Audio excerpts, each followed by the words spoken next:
On this edition of City Focus, the Valdosta Police Department gives us some Halloween safety tips. We tell citizens how they can participate in the 2018 Christmas Parade. The Traffic Division discusses traffic lights in the city. And we have Vanessa Flukas in studio to discuss Bulk Trash Amnesty Day. These stories and more on this edition of City Focus.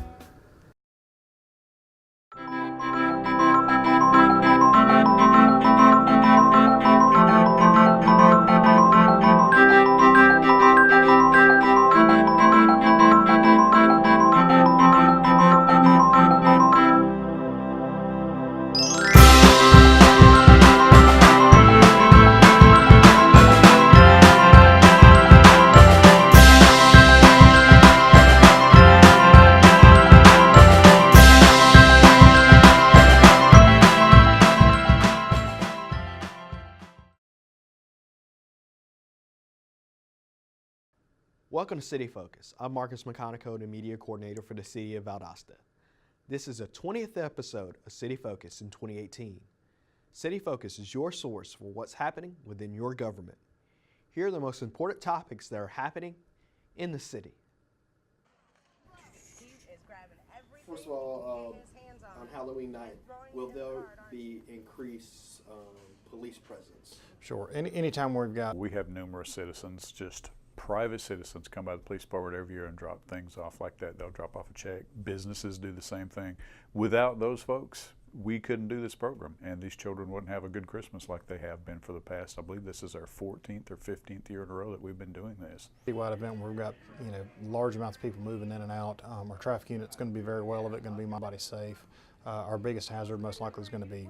They have to be chosen by a police officer, a school counselor, a principal, or a teacher. Those are the guidelines. So they can never have participated in the program previously, and usually we base it on maybe they've been a victim of crime. Those are some of the things that we use, for guidelines on how to choose a child. Maybe they've been bullied at school, or maybe they were just kind of having a rough patch at the beginning of the year and they've turned it around and they're doing really, really good now. Your cell phone, that sort of thing, and again, kids are, parents need to be certainly aware of where your kids are. Make sure they're with either an older sibling or go out, law enforcement officers and several of the community leaders go out, and we go to some of the low-income housing areas and we distribute toys. Extremely well-received program. The children love it, and it's just another way we can actually help out and build some good ties with the community. But yes, the too fast for conditions, riding without headlines, that's. I am a citizen I want to give, but I missed that event. What do I need to do? You can email me, R. Hancock. One of the first things you would probably want to do is plan your route in advance. This is going to alleviate the problem of possibly your child getting lost. If your child knows where they're at and they're familiar with the area, they shouldn't have any problems. Maybe they want to have a cell phone with them if your child's old enough, and to be responsible to have a cell phone like that. Some of the other things you can do is reflective clothing. Can't stress that enough. Tape, wearing the little necklaces that glow in the dark, bracelets, anything along those lines. Flashlights are very, very good. This lets oncoming traffic and anybody driving in the area, it just makes the kids more visible to those kind of folks. .com, or you can contact the police department here at 242. Staying hydrated. People are getting out and walking. They're covered in layers of costumes, that sort of thing. You certainly can get hot and get dehydrated, so just make sure to continue to drink. Basically, if you would at any sporting event, that sort of thing. Now, you guys often have people just give in that way. How thankful? Anytime we've got a citywide event where we've got large amounts of people moving in and out, our traffic unit's going to be very well of it, going to be monitoring the area. Most likely we'll have additional road patrol just riding in the area, making sure everybody's safe. Our biggest hazard most likely is going to be motorists not paying attention, wanting to play with their cell phone, that sort of thing. And again, kids are excited, they're not going to be paying attention. For those, kind of in-kind gifts that people are. The Valdosta Fire Department is trying to ensure that all kids in Valdosta have a Merry Christmas with their Shop with a Firefighter program. We do accept donations, monetary donations, and we ask that you send it to the Valdosta Fire Department, 106 South Oak Street, Valdosta, Georgia, 31601. Like I said, the Shop with a Firefighter program has been around for quite some time, and it helps families who may have had fire or had losses through storms, or sometimes it could be through medical issues. The firefighters enjoy the event just as much as the kids. It's like when we were children ourselves. When we had Christmas, you know, we never thought about anybody that was unfortunate or may have an incident. So what we do is it's just a ball to get with the kids and see how excited, and they see that someone really cares, someone who wants to do something for them good. And like they may have lost all that they own, you know, like I said, from a storm, a previous storm, or from fire. So we want to make sure Christmas remains Christmas for all the kids here in Valdosta. The event will be December 11th, with the deadline to give to the program a few days before. The 7th, December 7th is the day that we had set forth for any donations that we had. And like I said, we're trying to help a kid out who's less fortunate than our own. So we want to make sure that they have a wonderful and blessed Christmas. For more information, contact the Valdosta Fire Department. As long as you guys got a plan.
Welcome back to City Focus. We have Vanessa Falukas from the Neighborhood Development Division with us to discuss Bulk Trash Amnesty Day. Welcome to the show, Vanessa. Thanks, Marcus, for having me.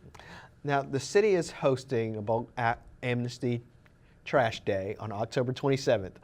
Why is this such an important event? Why is it so important that the city has these events? Okay, the Bulk Trash Amnesty Day event is another opportunity for us to do whatever is necessary and possible to keep our city clean. We have a new campaign called Love Where You Live, and although we do have different opportunities for people to get rid of bulk trash, this is just another opportunity for people to get rid of bulk trash, not only in their residential homes, but also in their neighborhoods. So if they have a vacant lot or somewhere that's maybe a nuisance or an eyesore in their community, they can use this opportunity to get rid of those things in their neighborhoods. Okay, so this is an all-around cleanup day, not Yes. just... Yeah. In the past, we've held this in several locations. Where is this year's event on October 27th going to be held at? Well, each year we've had one location where people can bring bulk trash to us. And what we've found out over the 4 or 5 times that we've presented this program is that it's more efficient and effective for us to present it in our public works yard. Gotcha. What it does is it gives us an opportunity, all of our equipment is right in one location. It gives us an opportunity that if the event goes over or if we get more stuff than what we're anticipating, we can store it and keep it on our lot over the weekend until we have an opportunity to take it to the dump on Monday morning. So it makes it to where we're controlling the debris and where it's located and exactly how the process flows by keeping it on our public works lot. Okay, and our public works lot is on Myrtle Street, for those of you who don't Yes. know. Now, you mentioned earlier the Love Where You Live campaign. Can you talk a little bit more about how this goes along with that whole citywide campaign, Love Where You Live? Well, we work in conjunction with the with KLVB, which is Keep Lowndes Valdosta Beautiful, and this is an opportunity for us to utilize their volunteers that they have on that day, because usually these 2 days a year we have a large amount of corporate volunteers that come together and just schools and individuals that come together to participate in those 2 individual days each year, once in April and once in October. So we figured that this would be the best time for us to try and partner with them to utilize those volunteers in areas that we consider our hot spots. Gotcha. And so that we can really make a big impact with the people that we do have for that event. Now, who's allowed to participate in the bulk trash amnesty portion of this day? Well, we do have 2 segments of it. We will have our normal dump area at the Myrtle Street location, and that will be manned mainly by, we're looking for men or older teenagers or young adults, males, to do that, because what we're doing is we're having people pull up. They don't even have to get out of their vehicle. If they have a trailer load of stuff, we have the staff already there to unload trailers, throw it over into the dumpsters, and have the people move on, and it runs smoothly that way. But for our hot spot, which this year will be Weisenbaker Lane, from the top of Weisenbaker Lane at South Ashley Street all the way through to Griffin Avenue, we will be working on Weisenbaker Lane. So we will be looking for volunteers as young as 10, 11 years old, all the way up to unlimited age. If you want to come out and help us, we're going to have various projects along Weisenbaker Lane in which we can utilize all the help we can get. Okay. And as far as the bulk trash goes, are there any items that are not accepted, or what is accepted and what's not? Correct. Great answer. The things that we can accept are large, bulky items, refrigerators, appliances, furniture, anything of that nature. Last year we started taking tires, but they have to be off the rim. So we cannot accept tires on the rim. And we still cannot accept hazardous materials. So paint, cleaning items, anything, insecticides, anything that's hazardous, we can't accept those because it takes a different type of process to eliminate or to get rid of those different items. Okay. Is there anything else you want people to know about that day's event? Well, we really would like people to come out and volunteer because as we go throughout the city, this month or this year, we're in this neighborhood, but next time we may be in your neighborhood. And we do ask, if you do see a problem in your neighborhood or notice an area that you would like for us to denote as a hot spot, please give our office a call. And we may not wait until next year to do it. We may do it in the next month or so. So what our schedule permits, we would be able to handle that. But we want people to understand that it's not just that one neighborhood's concern or that one neighborhood's the whole city. It's the whole city. Love where you live. All right. Well, Valdosta, I want to thank you for coming in and telling us about this, and we're going to appreciate these volunteers helping us to clean up the city, and we're going to be back here on City Focus.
The City of Valdosta's Traffic Management Division is monitoring traffic to ensure that drivers are moving through the city smoothly.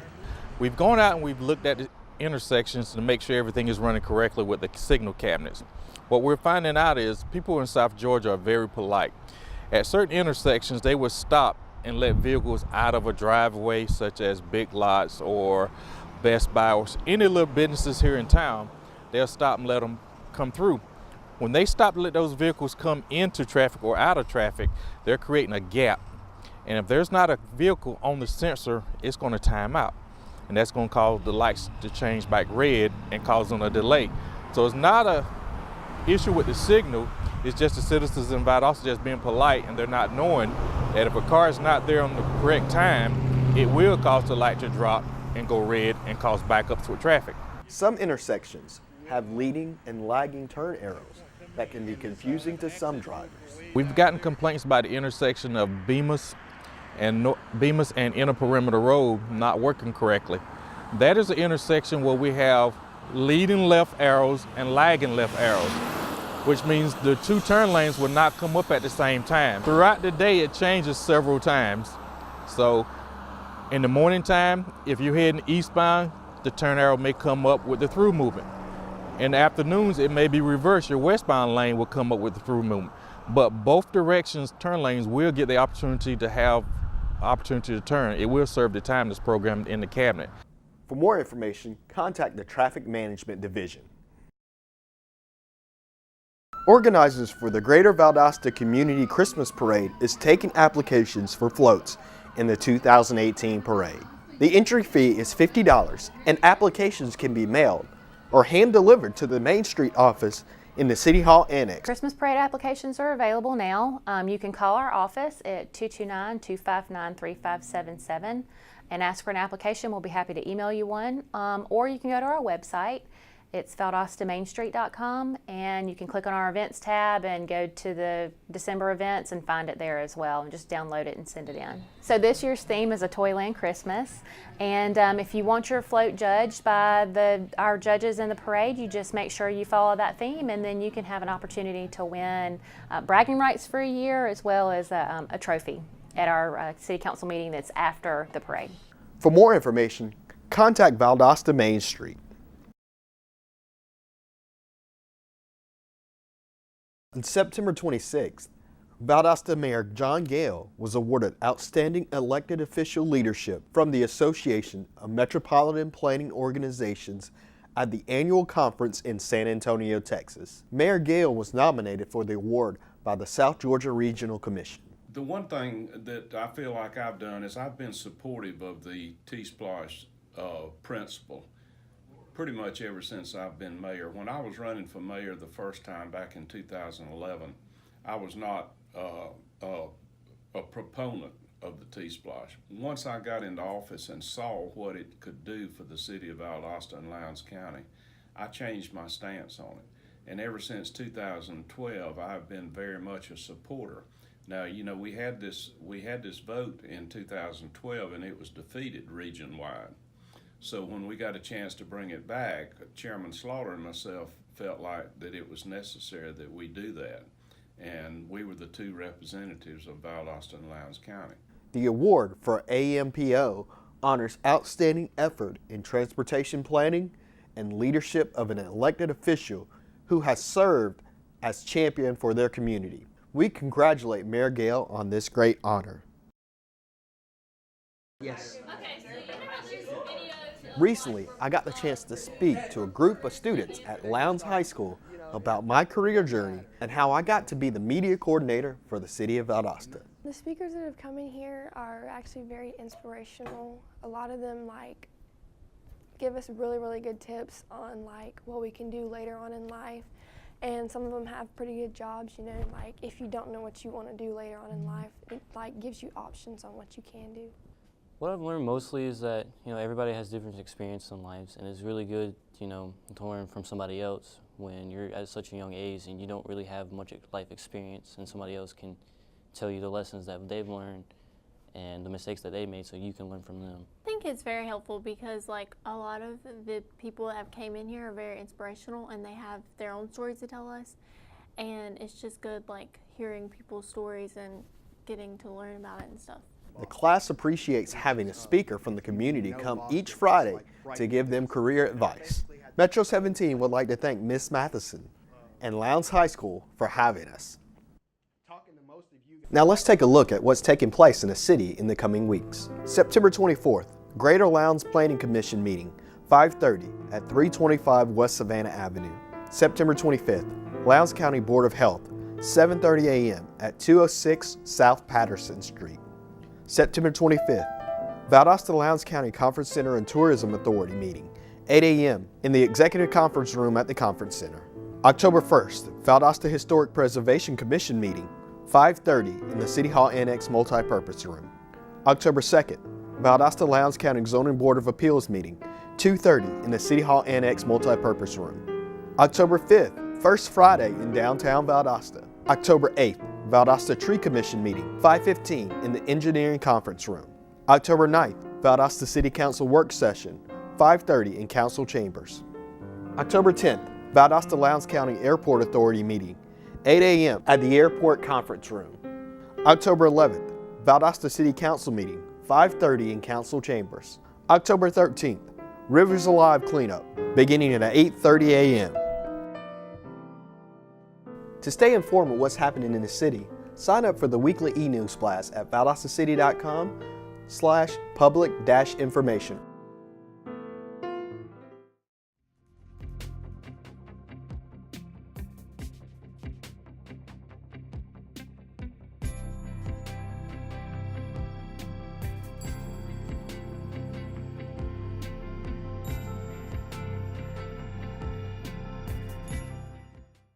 If you're planning to spend the day downtown, or just for a night out, there's no need to worry about finding a parking spot.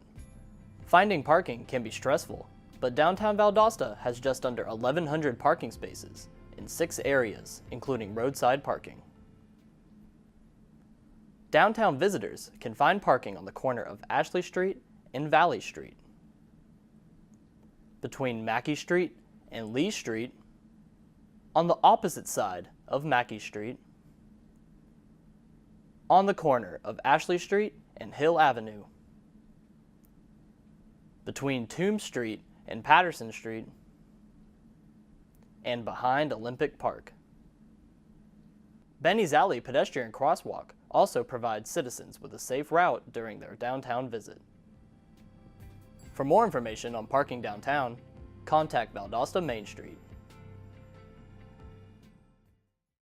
City officials want to remind citizens when they see issues around the city, such as potholes or overgrown lots, that there's a way to report those issues. Just download the Valdosta Click and Fix app. The issues will go directly to someone that will handle the issues, and many are solved within a couple of days. This concludes another edition of City Focus. Be sure to visit our website, valdostacity.com. Like us on Facebook, Valdosta City Without Limits. Also like our Valdosta Youth Council page. Follow us on Twitter at City of Valdosta, and subscribe to our YouTube channel, Metro 17 Valdosta, to watch City Focus on demand. Thanks for watching. We'll see you next time here on City Focus.